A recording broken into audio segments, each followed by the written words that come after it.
सुखदेव महाप्रभु ने बताया, नारद जी की इच्छा हुई भगवान की, इतने सारे मंगलमय ब्याह होगा, भगवान कैसे रहते होंगे, ऐसा नारद जी के मन में एक इच्छा हुई है नहीं। इनका घर कैसा होगा, 16,108 पटरानी जिनकी है, भगवान की दिनचर्या क्या होगी, क्या करते होंगे, विचार करने लगे। और नारद मुनि आ गए द्वारकापुरी में।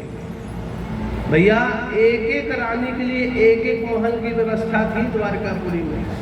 बोलो बाके बिहारी लाल की, यहाँ जाकर बार परेशान मत करो।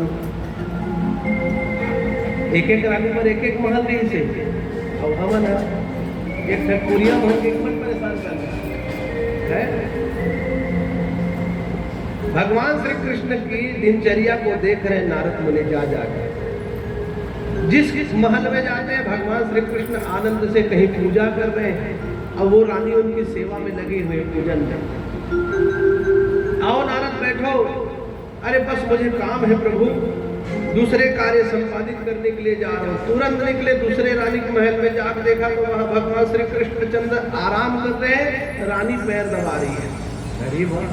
तीसरे महल में तो कहीं भोजन कर रहे हैं, तो रानी जो है चवर बुला रही है, बढ़िया।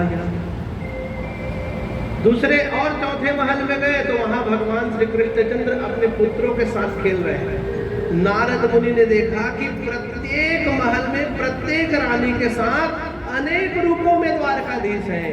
हरि अनंत, हरि कथा अनंता।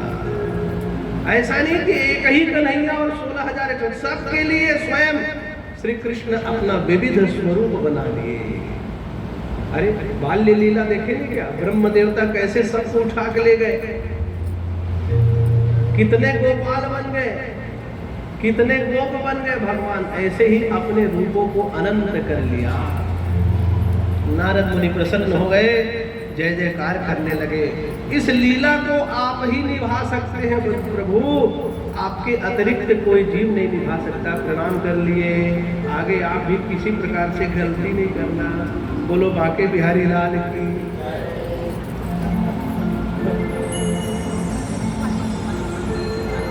तो भगवान श्री कृष्ण की अनेक लीला यहाँ पर वर्णित है बंधुओं।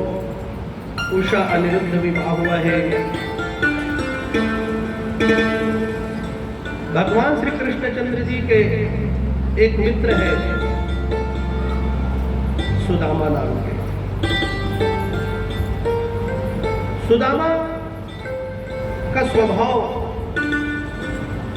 कृष्णस्यासीत सखा कश्चित ब्राह्मणो ब्रह्मवित्तम। ब्राह्मण है ब्रह्मवित्तम, ब्रह्म विद्या को जानने वाले। ब्राह्मण को अपना कर्म ईश आराधन निरंतर करना चाहिए। ब्राह्मण का शरीर तब के लिए मिला है जब अनुष्ठान के लिए मिला है। भगवान श्री कृष्ण की भक्ति करते, निरंतर नाम जप करते और भगवान की विधि के आधार में रहते। जहां जो मिल जाए भिक्षा में प्राप्त कर लिया, उतने में ही अपने कुटुंब परिवार का भरण पोषण कर रहे हैं। इनकी पत्नी का नाम है सुशीला। इनके घर में अन्य पुत्र है, 4 पुत्र का वर्णन आया है। अन्य पुत्र है और जितना मिल जाए उतना भिक्षाटन सुदामा ब्राह्मण करते हैं। घर ले आए, देवी को दे दिया, सुशीला को। ऐसा चलता रहता निरंतर। बहुत समय बीत गया। घर में आर्थिक विपन्नता थी, अभाव का क्षण था। अन्न आदि उतने पर्याप्त मिल नहीं पाते थे। ऐसी स्थितियां थी, कभी बच्चों को खिलाए तो स्वयं को भूखा रहना पड़ता था।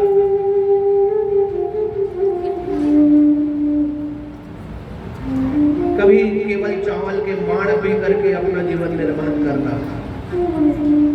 बड़ी विषम स्थितियों में सुशीला सुदामा ब्राह्मण रहते थे, किंतु इतनी विकट विपन्नता में भी श्री हरि का भजन उन्होंने नहीं छोड़ा, श्री कृष्ण का भजन उन्होंने नहीं छोड़ा।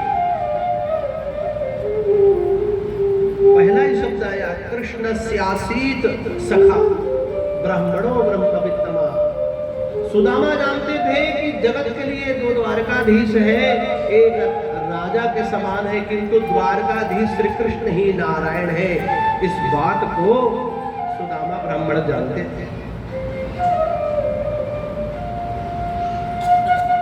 जब भगवान श्री कृष्ण और सुदामा उज्जैन के सांदीपनि ऋषि के आश्रम में गुरुकुल में पढ़ रहे थे, अंतिम दीक्षा जब होना था, सांदीपनि ऋषि ने कहा था कि बेटा सुदामा,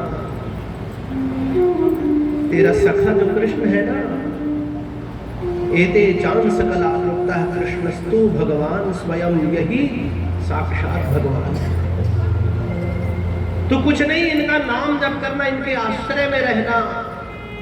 गुरु मुख से ये बात निकला था। प्रेम से बोलो श्री राधे। बाल्यावस्था में जब से गुरु जी ने कहा, सुदामा जी श्री कृष्ण के परम भक्त बन गए। उन्होंने ये विचार नहीं किया कि भले ही मेरा मित्र इतना बड़ा राजा क्यों ना हो, किंतु मैं उनसे धन की कामना करूं, मन में यह बात नहीं आई। किंतु भक्ति में शक्ति बहुत थी, निरंतरता थी, निष्ठा थी। ऐसी भक्ति करो परमात्मा के प्रति कि आपका भाव अडिग रहे, निष्ठा रहे। विकट स्थितियों में भी जो अपने आराध्य का त्याग न करे, वही तो भक्त है। प्रेम से बोलो श्री राधे।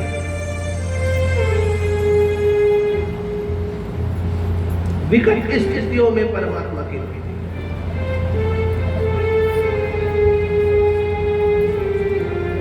सुदामा ब्राह्मण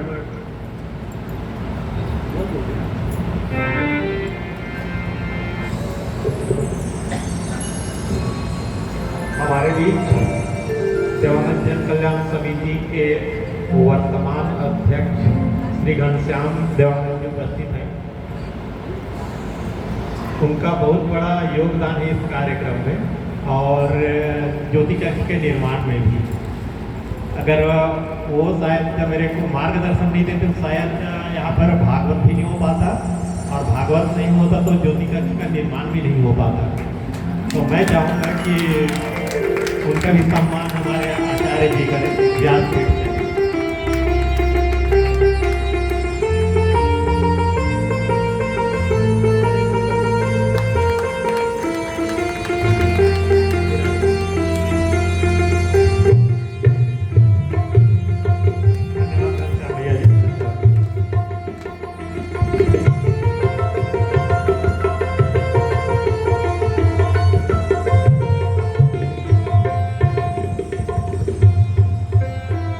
द्वारकाधीश की। भगवान श्री कृष्ण के परम भक्त सुदामा ब्राह्मण, पत्नी का नाम है सुशीला। इतनी विकट स्थितियों में भी, आर्थिक विपन्नता ने भी, दुखों को सहने के बाद भी धर्म पत्नी सुशीला ने अपने पति का साथ नहीं छोड़ा। धर्म पत्नी कौन है? जो अपने पति को धर्म की ओर ले चले, वही धर्म पत्नी बने। प्रेम से बोलो श्री राधे। प्रत्येक क्षण में सुशीला भगवान श्री कृष्ण का स्मरण कराती अपने स्वामी जी को कि कृष्ण आपके आराध्य हैं। एक दिन की बात है, सुशीला कहीं पड़ोस में गई थी। वहां पता चला कि अरे बहन, तुझे क्या पता नहीं, द्वारकाधीश श्री कृष्ण तेरे पति के परम मित्र हैं।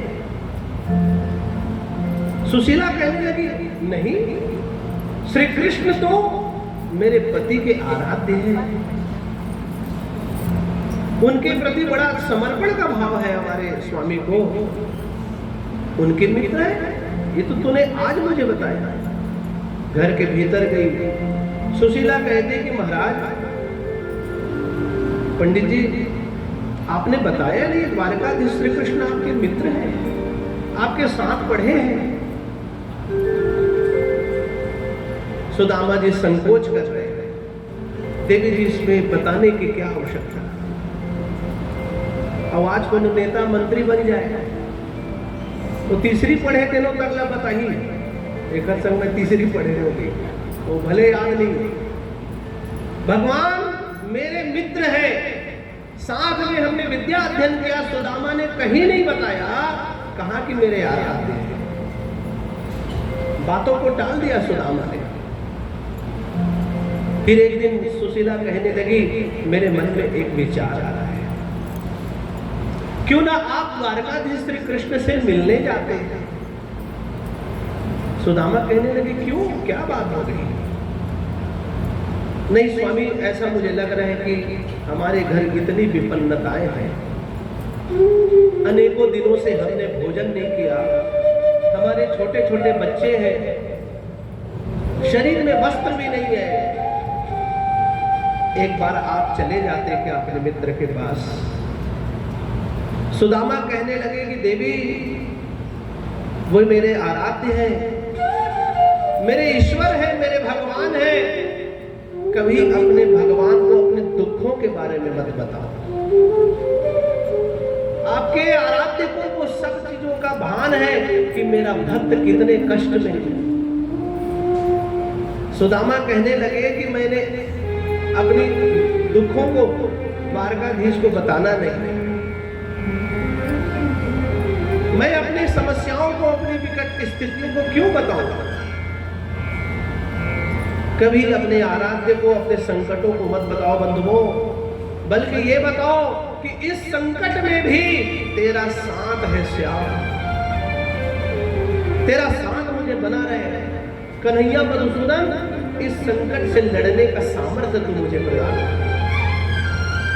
हम क्या करते हैं, मंदिर जाते, देवालय जाते, अपने आराध्य के पास, इष्ट के पास अपनी समस्याओं की एक लंबी लिस्ट निकाल लेते हैं। आज हमको ये चाहिए, मेरे बच्चों को ये चाहिए।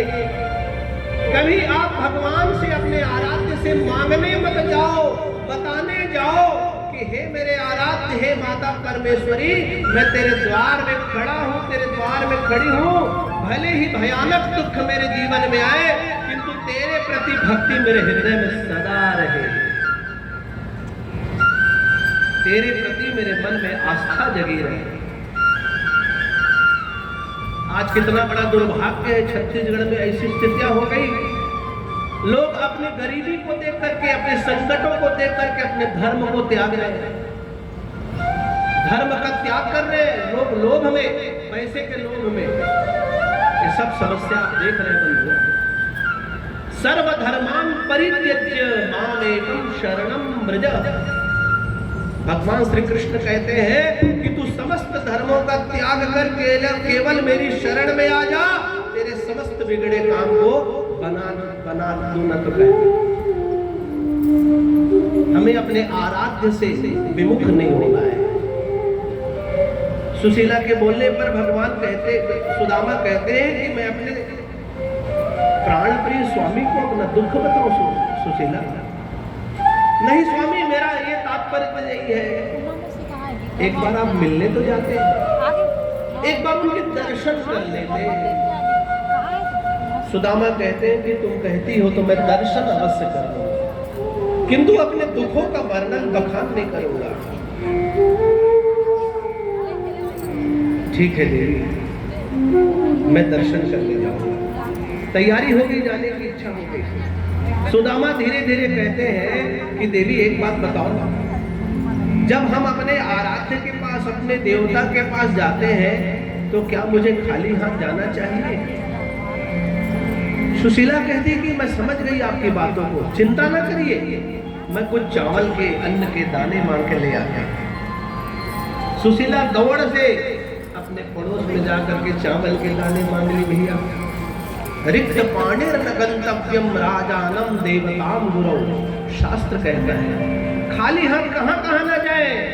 रिक्त पाणिर न गंतव्यम, खाली हाथ ना जाए, राजानाम, राजा के पास, देवता नाम, देवता के पास, और अपने गुरु के पास। प्रेम से बोलो श्री राम। ये तीन स्थान में कभी खाली हाथ ना जाओ, राजा, देवता और गुरु।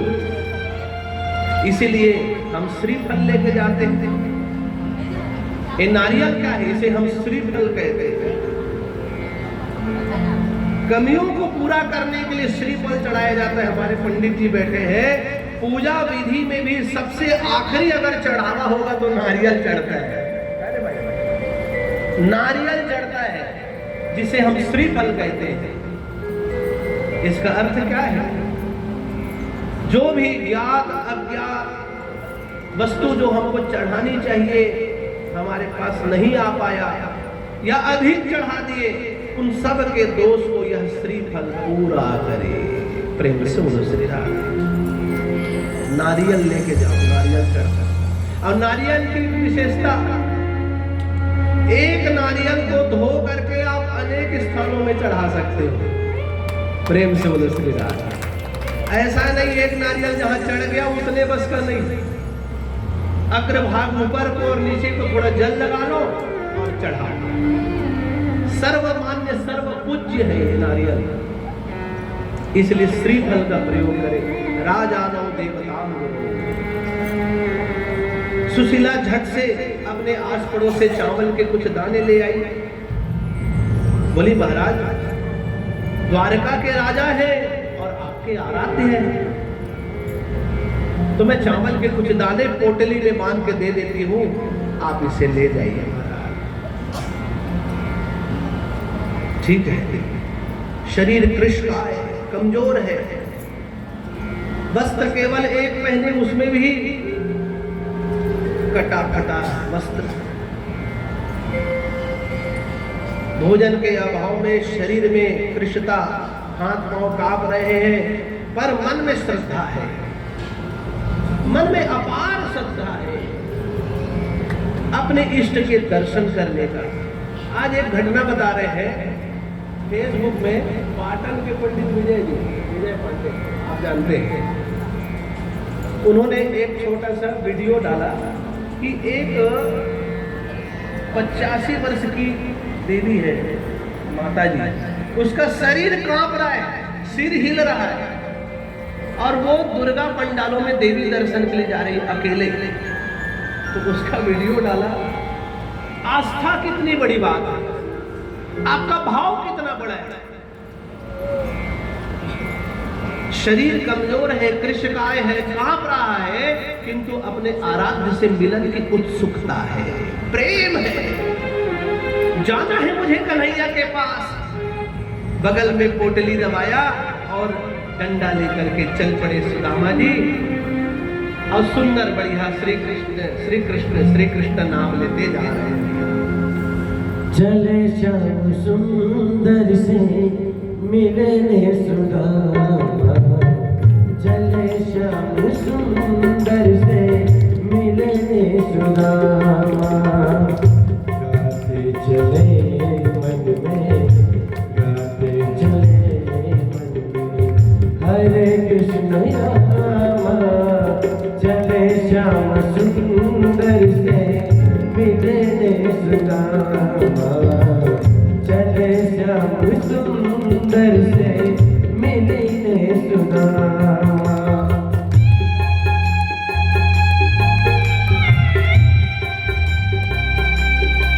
तालियों की सेवा के साथ भक्त सुदामा भगवान से मिलने जा रहे हैं। एक करुण पुकार, आर्त पुकार, हे परमात्मा हम भी तेरे मार्ग में हैं।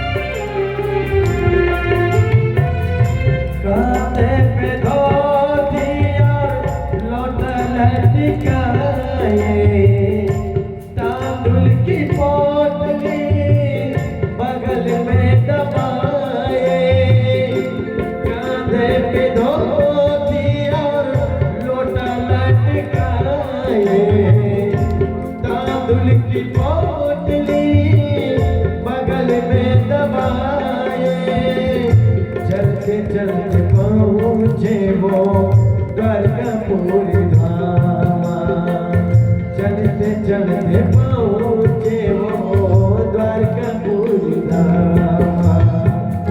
गाते चले मन में, गाते चले मन, हरे कृष्ण रामा। श्याम सुंदर से मिली सुदामा, चले श्याम सुंदर से मिली सुदामा।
सुंदर से मिलने सुदामा, चले श्याम सुंदर से मिलने सुदामा, चले श्याम सुंदर से मिलने।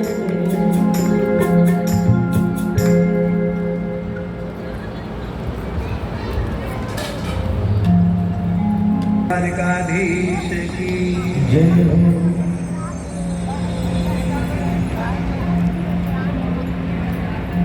भगवान श्री कृष्ण से मिलने सुदामा चले। शरीर विष गाय है, भगवान नाम जपते जपते जा रहे हैं। चलते चलते सुदामा जी मूर्छित होकर के गिर पड़े। नाम जब चल रहा है, मूर्छा आ गई। इधर भगवान ने देखा कि कोई भक्त मेरी ओर आ रहा है। मूर्छित हो गया मेरा परम भक्त सुदामा। भगवान श्री कृष्ण ने क्या किया? गरुड़ लेकर के आओ मेरे प्यारे भाई। गरुड़ को भेजा है द्वारकाधीश ने, और मूर्छित अवस्था में भगवान गरुड़ जो है सुदामा जी को लेकर के द्वारकापुरी में छोड़ गए। मूर्छा खुली तो देखा चारों ओर महल ही महल। अरे मैं द्वारकापुरी पहुंच गया। सुदामा को लगने लगा, अरे वाह, इतना निकट है क्या द्वारका? भगवान कहते हैं कि मेरे मार्ग में चल के तो देख, रास्ते के कांटों को फूल न कर दो। भगवान ने गरुड़ को भेज करके सुदामा को द्वारकापुरी बुला लिया। सुंदर मणिमय महल देख करके अवाक रह गए सुदामा। अरे इतने जल्दी पहुंच गए। चौरस्ते पर जाकर के पूछा सुदामा जी ने, भैया द्वारकाधीश का घर कौन सा है, वे कहाँ रहते हैं? चौरास्ते में खड़े हुए कुछ गोप वाले सुदामा को देख करके पहले तो आश्चर्य करते कि कौन है जो द्वारकाधीश श्री कृष्ण का नाम पुकार रहा है। शरीर को देखा, केवल एक धोती पहने हैं, जनेऊ है, लाठी है हाथ में, तो लगने लगा कोई ब्राह्मण देवता होंगे। बाबा वो जो सबसे ऊंचा चमकता हुआ महल दिख रहा है ना, जिसमें बहुत सारे सैनिक घूमते हुए दिख रहे हैं, वही द्वारकाधीश श्री कृष्ण का निवास है। पता करके धीरे धीरे चलने लगे और द्वार में पहुंच गए। और द्वार में पहुंच करके पूछने लगे, भैया क्या यही कन्हैया का घर है? दरवाजे में द्वारपाल के साथ संवाद हो रहा है कि हे द्वारपालों, क्या यही द्वारकाधीश का घर है? मैं उनका सखा हूं, जाकर के संदेश दे दो। हरे द्वार पालो कन्हैया से कह दो, हरे द्वार पालो कन्हैया से कह दो, इधर पे सुदामा गरीब आ गया है, इधर पे सुदामा गरीब आ गया है। भटकते भटकते न जाने कहाँ से, भटकते भटकते न जाने कहाँ से, तुम्हारे घर से गरीब आ गया है, तुम्हारे घर से गरीब आ गया है।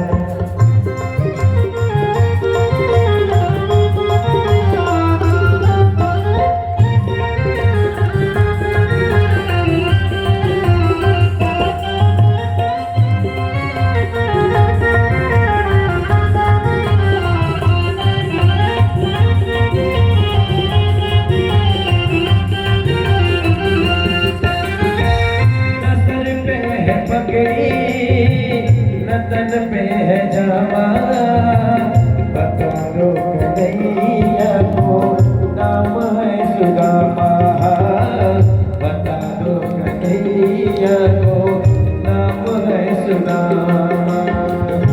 नसर पे है पगड़ी न तन पे है जामा, बता दो कन्हैया को नाम है सुदामा। नसर पे है पगड़ी न तन पे है जामा, बता दो कन्हैया को नाम है सुदामा, बता दो कन्हैया को नाम है सुदामा। एक बार मोहन से जाकर के कह दो, एक बार मोहन से जाकर के कह दो, नसीब आ गया है, नसीब आ गया है।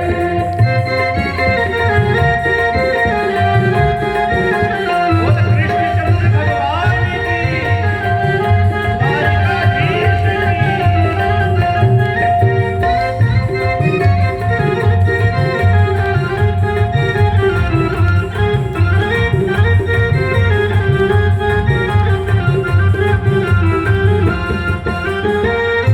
सुनते ही दौड़े चले आए मोहन, लगाया गले से सुदामा को मोहन, लगाया गले से सुदामा को मोहन। के सुनते ही दौड़े चले आए मोहन, लगाया गले से सुदामा को मोहन। सुनते ही दौड़े चले आए मोहन, लगाया गले से सुदामा को मोहन, लगाया गले से सुदामा को मोहन। हुआ रुक्मणी को बहुत ही अचंभा, हुआ रुक्मणी को बहुत ही अचंभा, ये भगवान कैसा अजीब आ गया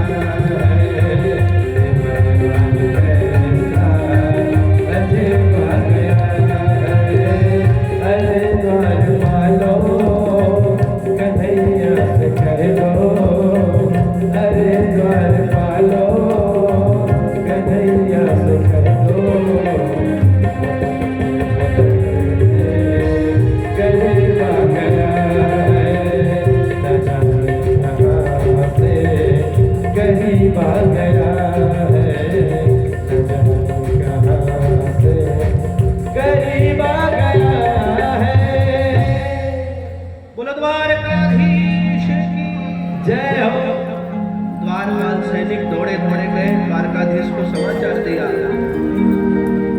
हे द्वारकाधीश, हे केशव, हे कन्हैया, कोई निर्धन ब्राह्मण आया है, धोती फटी हुई है, पहना हुआ है, शरीर में और कुछ नहीं, उपाहना नहीं है, जूते नहीं है, आपका नाम बार बार पुकार रहा है। शीश पगाना झगातन पे, प्रभु जाने को आही बसे के ही ग्रामा, धोती फटी सी लटी दुपटी अरो, पाया उपान हो की नहीं सामा। बार बार आपका नाम पुकारता है, दरवाजे में खड़ा होकर के कहता है कि मुझे जाने दो द्वारपालो, उन द्वारकाधीश से मिलना है। द्वार खड़ो विजय दुर्बल एक, रहो चकी शोभ सुधा अधिरामा, पूछत दीन दयाल को नाम, बतावत आपनो नाम सुदामा, पूछत दीन दयाल को नाम, बतावत आपनो नाम सुदामा। अवधी भाषा में नरोत्तम कवि ने बड़ा सुंदर यहाँ वर्णन किया। जैसा ही सुदामा का नाम सुना द्वारपालों के मुख से, द्वारकाधीश भगवान श्री कृष्ण जिस स्थिति में थे दौड़ पड़े भैया, मेरा भक्त आया है, मेरा मित्र सुदामा आ गया। भगवान ने अपनी पगड़ी पहनना उचित नहीं समझा, जैसे थे वैसी स्थिति में, न अपने जूते पहने भगवान, मानो मेरा भक्त बिना जूते पहने, बिना खड़ाऊ पहने आया है, कंटक उनके पैरों पर चुभा है और मैं यहाँ जूते पहनते रहूं। भगवान को भान भी नहीं रहा, दौड़ पड़े, पीतांबर उड़ रहा है, मार्ग में गिर पड़ा उपवस्त्र, सुदामा तुम आ गए। द्वारपालों ने इधर सुदामा को लौटा दिया, ना जाने कौन विक्षिप्त है, पागल है, अरे भाई। मन ही मन सोच रहे सुदामा मेरे स्वामी नहीं मिलेंगे। द्वारकापुरी से लौटने के लिए रास्ते पर मुड़ गए थे, इधर भगवान श्री कृष्ण द्वारकाधीश दौड़े, दौड़ते दौड़ते गए, मित्र सुदामा ठहरो, और हृदय से लगा लिया, बोलो द्वारकाधीश।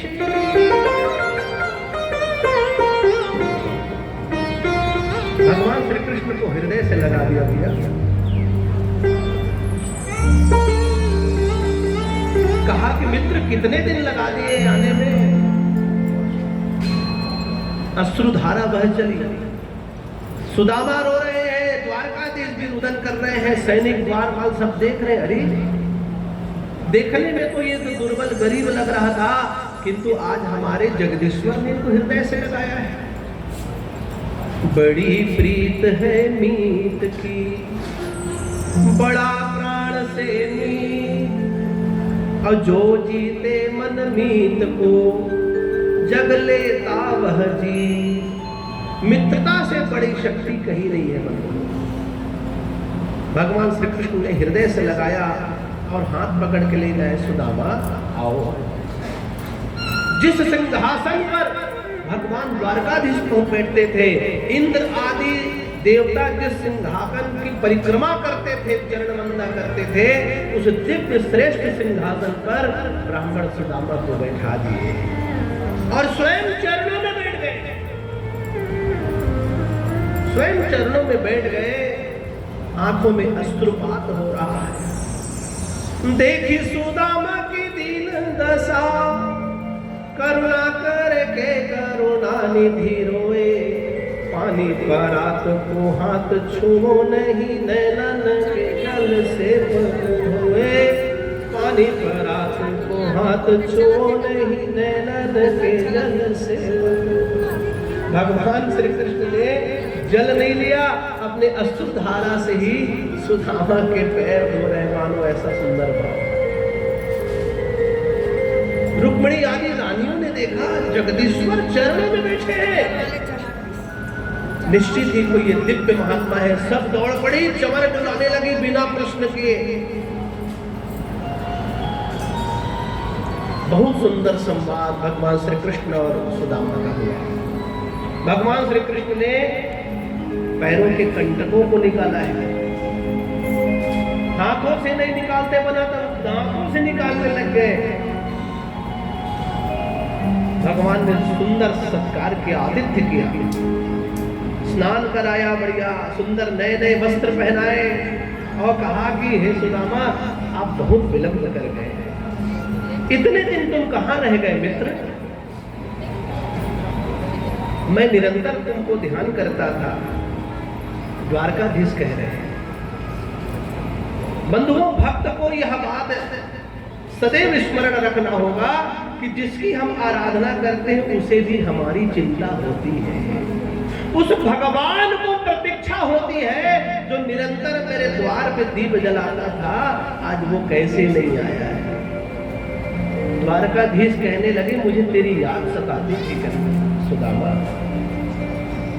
कोई बात नहीं, भले ही विलंब से आया तो सही। बड़ा सुंदर संवाद, बहुत सुंदर संस्कार हुआ। सुदामा जी को कन्हैया पूछने लगे, क्यों भैया सुदामा, शादी ब्याह हुआ कि नहीं हुआ? शरीर भी तुम्हारा कमजोर हो गया, बूढ़े लग रहे हो, शादी वादी के लिए? अरे भगवत कृपा से 4 पुत्र हैं द्वारकाधीश।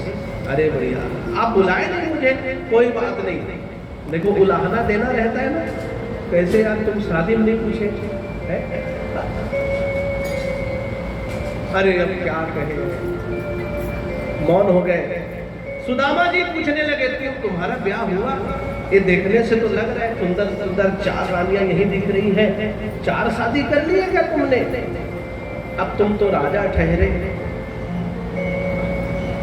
भगवान की ओर देख के सुदामा कहते हैं, 4 पट रानियों को आशीर्वाद तो दिला लो। अरे अरे आओ, महाराज के चरण छू भाई, आशीर्वाद मांगो। 4 रानियां भगवान की आज्ञा का पालन करते हुए चरण छूने लगी। सुदामा महाराज, प्रभु प्रणाम, आयुष्मान भव, सौभाग्यवती भव, पुत्रवान भव, आशीर्वाद दिया, 3 आशीर्वाद, आयुष्मती भव, सौभाग्यवती भव, पुत्रवान भव। अब 4 ही होते, भगवान श्री कृष्ण ने इशारा किया तो वो थोड़ी लाइन आई, 4 की और, तो 4 4 8 प्रमुख पटरानियां भगवान की। फिर इशारा हुआ तो लाइन बढ़ने लग गया भैया। धीरे से सुदामा बोले कि तुम अपनी रानी की, कर्मचारियों की रानी को बुलवा का आशीर्वाद दिवा रहे? बोले सब यही की है, सेवा है महाराज। चमत्कार ही अलग है, भगवान की बातों को समझ गए। सुदामा जी बोले, अब मैं सबको एक साथ आशीर्वाद दे देता हूँ, अब कोई आप पैर मत छुओ, सब इकट्ठे वहीं खड़े। आयुष्मती भव, सौभाग्यवती भव, पुत्रवती भव, सबको आशीर्वाद दिया। भगवान की दिव्य लीला। धीरे से द्वारकाधीश श्री कृष्ण पूछने लगे सुदामा को, घर में सब ठीक ठाक है? हमारी भाभी कैसी है? जैसे ही भाभी सुशीला के विषय पर द्वारकाधीश ने पूछा, सुदामा के आंखों में आंसू आ गए। मेरी धर्म पत्नी, जो धर्म की ओर ले चले वही पत्नी, धीरज धर्म मित्र अरुणारी, आपद काल परिक्रिया जारी। ये चारों की परीक्षा विपत्ति में होती है, तो पत्नी जो होती है धर्म पत्नी, उसकी असली परीक्षा है विपत्ति में अपने पति का साथ देने। आजकल काम धाम छूट के पति के तो भाई के महीने घूम के 8 होगी, 6 महीने महीने में तो नौकरी लगी ना होगी। आपतकाल परिक्रिया। सुशीला के विषय पर थोड़ा सोच करके आंसू आ गए। भैया मेरी भाभी ने मेरे लिए कुछ भेजा है क्या? इतने बड़े द्वारका के राजा अधिपति, उनको कैसे चावल के दाने दूं? संकोच हो गया।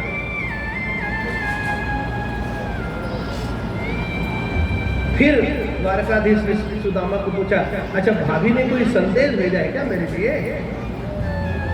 हाँ संदेश तो भेजा है। क्या संदेश है? बता दूं कन्हैया? हाँ बिल्कुल बताओ, मुझे सुनना है मेरी भाभी का संदेश। सुदामा कहने लगे, आपकी भाभी ने कहा है द्वारकाधीश, 1 मास बैपाख में 2 एकादशी हो रही है। होता है ना, 1 महीना में 2 पाक और 2 पक्ष में 2 एकादशी।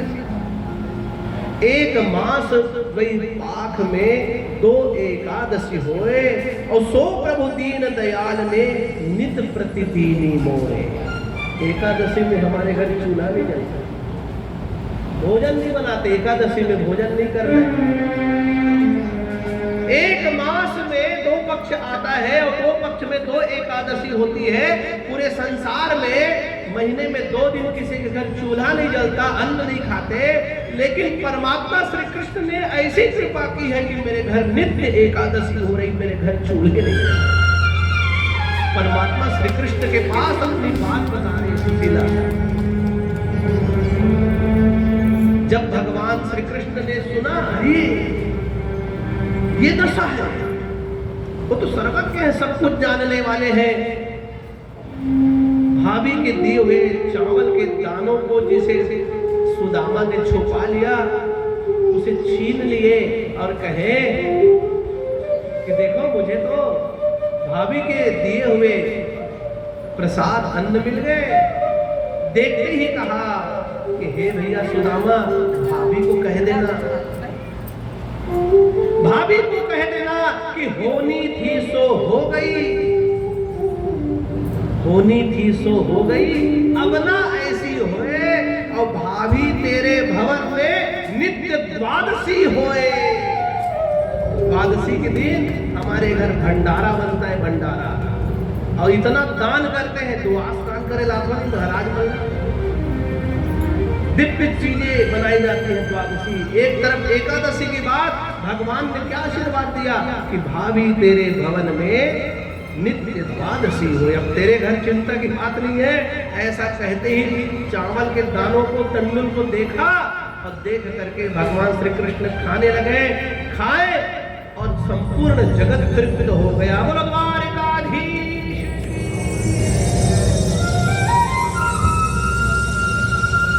संपूर्ण जगत तृप्त हो गया। दूसरी मुट्ठी चावल उठाने लगे द्वारकाधीश। दौड़ करके रुक्मणी ने कहा, हे स्वामी ठहरिए, पहले थोड़ा कथा पूरा सुन लो फिर चढ़ाना। बोले स्वामी ठहर जाइए, ये क्या कर रहे हैं आप? तीनों लोगों की अपार संपदा जो कुबेर के पास है, वो सारी चीजें आपने एक मुट्ठी में ही इस ब्राह्मण को दे दिया है। अब क्या बैकुंठ भी दे दोगे? रोक दिया। देखो भगवान कितने दयालु है बंधु। जब वे देना चाहते हैं तो अपना सर्वस्व दे देते हैं। वो विचार भी करते हैं उनके पास क्या है क्या नहीं है। अरे मेरा भक्त मुझे मांग कर रहा है, मेरा भक्त मेरे समर्पण पे आया है, सब कुछ देना है। रुक्मिणी के कहने से भगवान श्री कृष्ण रुक गए।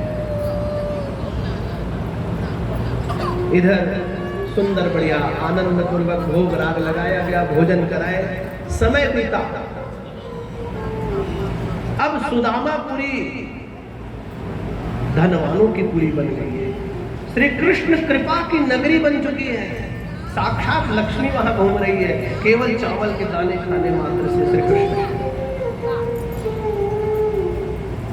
सुदामा जी को कुछ ज्ञात नहीं है, सुदामा जी को याद नहीं।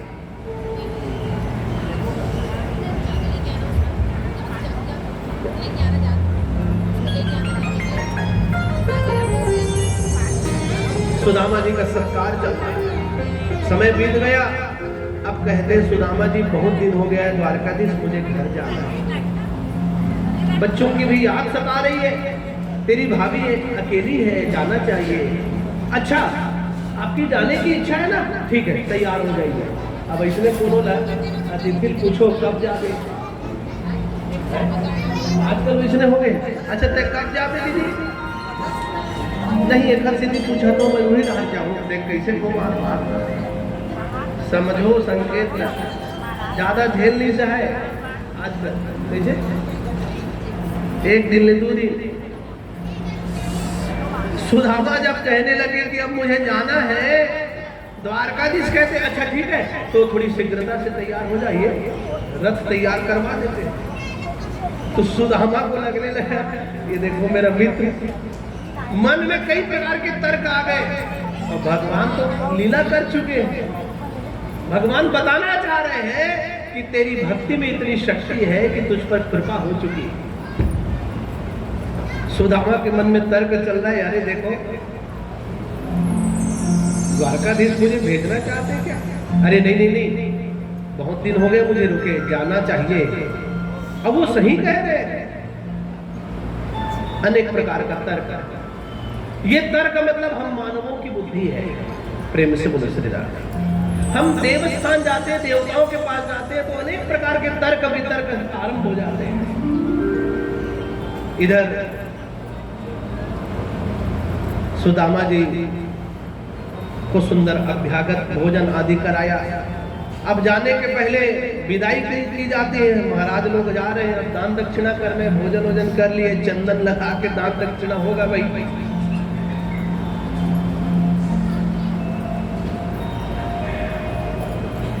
तो सुदामा जी सोच रहे अरे ये कोई दान दक्षिणा दिख ही नहीं रहा थाली सजी नहीं है ना चंदन दिख रहा है भोजन तो कर ही लिए अब जाना है लेकिन कैसे कुछ कहे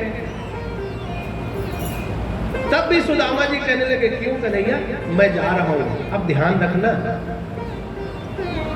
तो इधर रुक्मिणी भाई भगवान द्वारकाधीश ने कहा ठीक है फिर आना मित्र भूलना नहीं हाथ जोड़ लिया ऐसा वो रथ जो है आगे तक आपको छोड़ देगा तो इधर देवी माता लक्ष्मी रुक्मिणी ऐसा हाथों से इशारा की बैठाना भी तो पैसा देवो महाराज दान दक्षिणा करो जो अपने पति को धर्म की ओर ले चले वो धर्म पत्नी है और बने पति दान दक्षिणा करत है तो आजकल की पत्नी में कते न देवे भैया 11 रुपये डाल 101 डॉलर 11 हो गए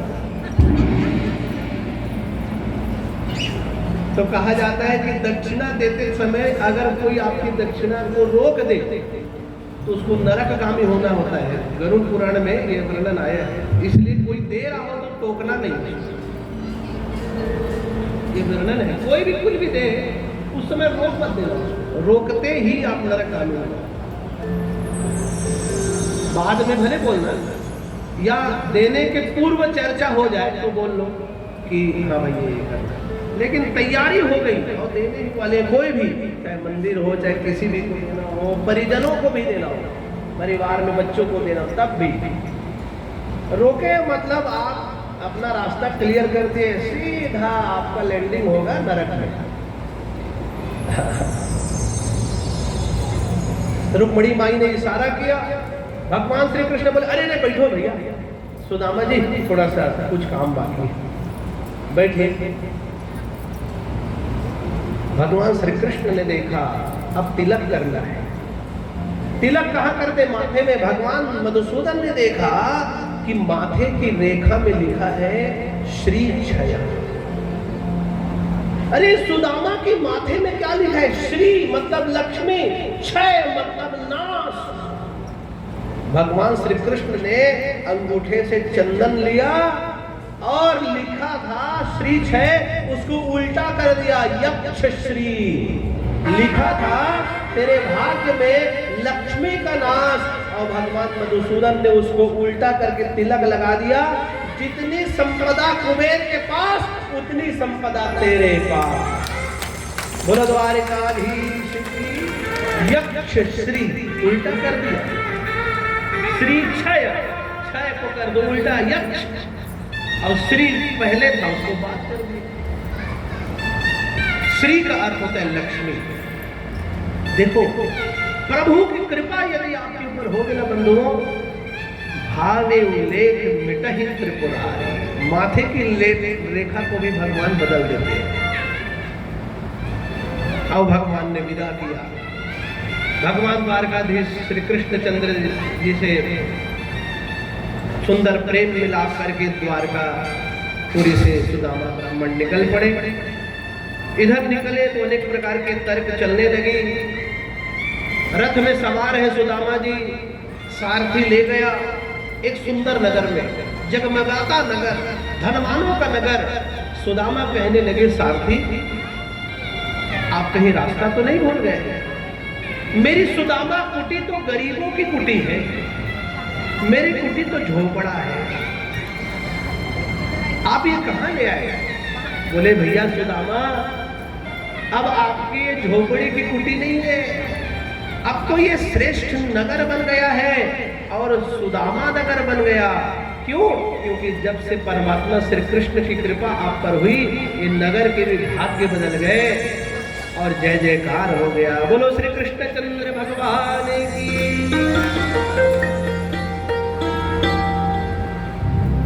जीव मात्र का सच्चा मित्र परमात्मा है।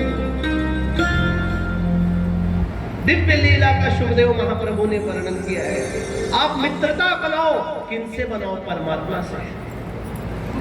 ये शरीरधारी सांसारिक संबंध जितने हैं, ये सब क्षण भर में नष्ट होने वाले हैं और लोभ के स्वार्थ के संबंध हैं। ये सब स्वार्थ के संबंध हैं। इसलिए इन स्वार्थियों के साथ संबंध नहीं, परमात्मा के साथ संबंध बनाओ, उनको मित्र बनाओ। भगवती को अपना मित्र बनाओ, अपनी मन की बातों को उनको बताओ। भगवान श्री कृष्ण को अपना साथी बनाओ, निश्चित रूप से वो विपद में सहायता करेंगे। आज के परिवेश के मित्र, आपके परिवेश के जो संबंधी है, जब जब विपत्ति आएगी आपका साथ छोड़ करके भाग जाएंगे, किंतु परमात्मा ही वह साथी है, जब जब विपत्ति आएगी तब तब वो आपके साथ पाए जाएंगे। बोलो द्वारकाधीश जय। इस प्रकार अनेकों दिव्य लीला का वर्णन सुखदेव महाप्रभु ने किया है।